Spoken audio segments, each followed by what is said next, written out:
What's poppin', guys? Welcome back to Sam Talk Sports. The first two games of the 2022 NFL Playoffs just happened tonight, and wow, I thoroughly enjoyed both games. And let's start off with a recap of the Bengals versus the Raiders. Like I expected, the Bengals came up on top, and man oh man, Joe Burrow, he's a real deal, man. I felt like he was in control this whole game. The Bengals as a team were in control this whole game, and I want to give a huge shout out to the Raiders for the season that they had. For them to I felt like throughout this game that they were always trailing, but they were never out of the game. And even on that last possession, 4th and goal, 3rd and goal, 2nd and goal, they had chances at tying this game. And if you look at the stats right here, Derek Carr, he had to pass 54 times, and I think this definitely was due to Cincinnati, taking the lead early in the first quarter. I think a huge issue I had with the Raiders in terms of how they played this game was they didn't rely on the run as much as they should have. If you look at Josh Jacobs, 13 carries, 83 yards, an average of 6.4, that's a stellar number. And even Derek Carr, only 1 carry for 20 yards. 103 yards with just 14 carries, 7.4 average is phenomenal. Meanwhile, you look at the Cincinnati rushing stats. They rushed 25 times, which is pretty much double Las Vegas's rushing attempts, and they only got a measly 3.3 average yard per carry. So, while I was watching the game, I kept on thinking to myself, why aren't the Raiders running the ball more? They kept on asking Derek Carr to pass the ball, and his completion rate is just above 50%. So I really think that was their downfall. Meanwhile, the Bengals, man, their first playoff win in 31 years. Holy smokes.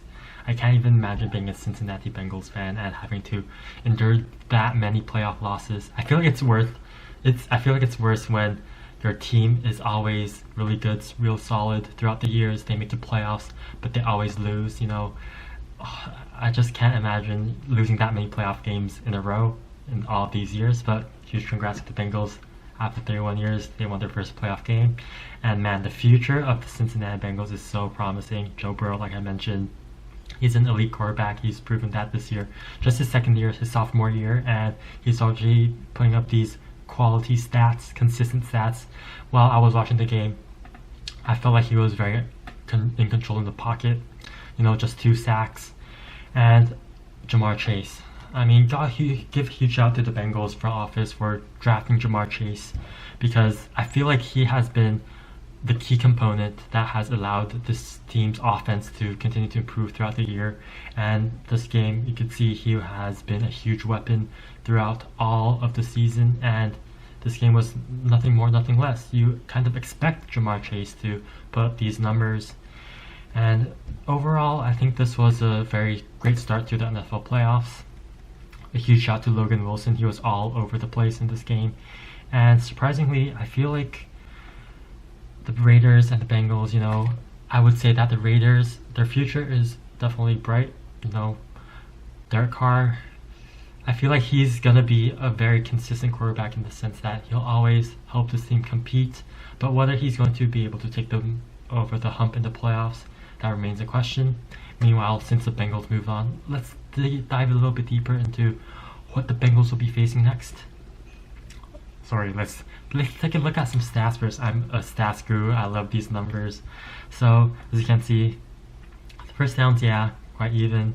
And I think because the Raiders are playing catch-up, so they had more total yards. But overall, as a viewer of the game, I was never really nervous for the Bengals, because even if you look at the play-by-play, Las Vegas, they got the 3-0 lead. But Cincinnati was always in control throughout this entire game. And next week, okay, so here we have the brackets of the AFC Playoffs.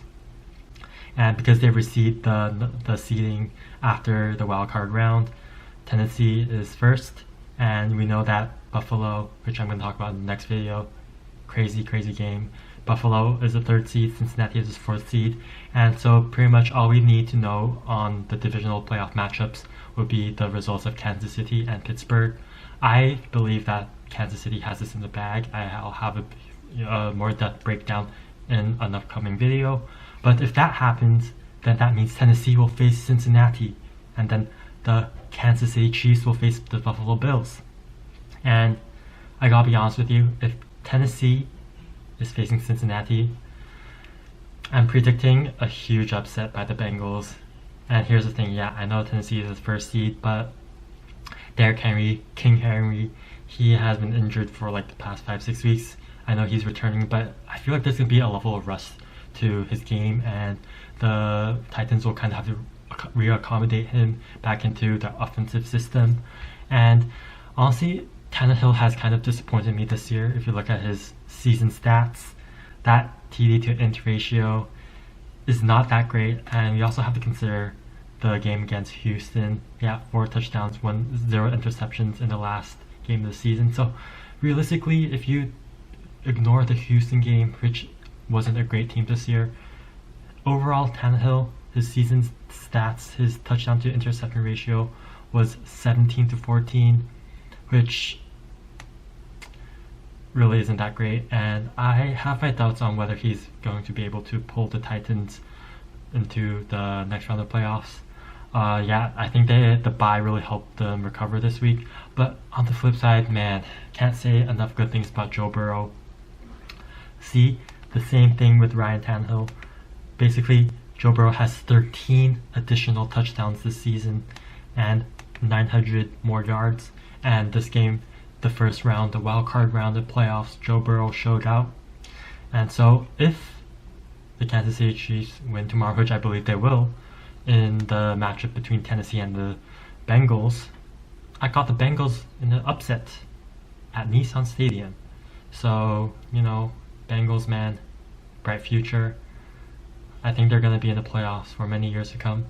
Raiders, I feel they're going to be a competitive team every single year, but I have my doubts on whether they'll be able to win games in the playoffs when they matter the most. Anyways, this was a great start to the 2022 NFL playoffs. I hope you guys enjoyed this breakdown, and I will see you in the next one. Peace.